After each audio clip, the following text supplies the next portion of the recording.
Kenapa negara religius seperti Indonesia justru banyak pelanggaran moral, sementara negara yang dianggap ateis lebih tertib dan maju? That's right.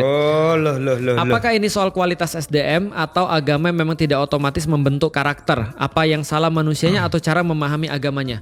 Menarik sekali. Kisah nyata, ada orang datang ke aku, dia bilang gini, aku mau keluar daripada Islam. Dia bilang, Islam gak adil, aku mau keluar dari Islam. Aku bilang gini, emang kamu udah pernah masuk?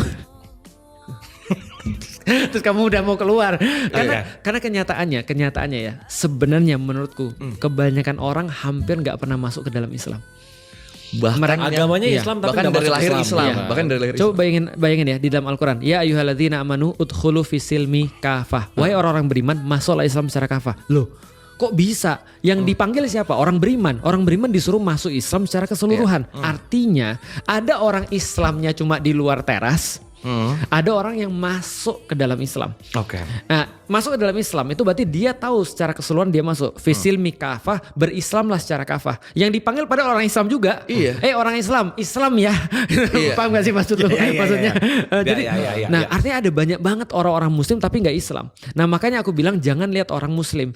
Faktanya adalah, lu lihat ya, bagaimana kita bisa menjawab pertanyaan ini? Aku jawab dengan tidak klise dan gampang banget. Lu tahu nggak ayat apa di dalam Quran yang turun pertama kali?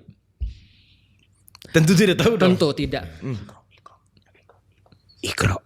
Kok lu tahu? Dibisikin. Bisikan goib. Iqra artinya adalah bacalah. Coba lu bayangin, orang Islam mengkhianati Qurannya dari ayat yang pertama. Apa itu? Bacalah. Kalau orang Indonesia Iqra artinya bacalah. Makanya lu coba bayangin, orang Muslim itu ya mengkhianati Al-Qur'annya dari ayat pertama. Suruh baca nggak mau baca. Lah orang Indonesia sekarang ya, coba bayangin minat baca berapa banyak coba? 0,0001%.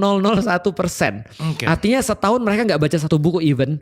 Nah coba bayangin gimana mereka bisa ngerti agamanya? Orang Iqra aja nggak, kata Quran asal kata Iqra. Oke. Artinya Iqra itu ada bacalah. Lah orang Indonesia bacanya cuma judul sama kesimpulan. Itu pun salah. Tak gitu ya. Iya makanya. Gak pinter gitu ya. Jump into conclusion. Wow. Nah itu yang menurutku, jadi jangan heran ketika misalnya contoh mereka pelanggaran moral dan segala macam. Even mereka nggak tahu Islam itu apa. Tapi setuju dong sama statementnya dia. Banget.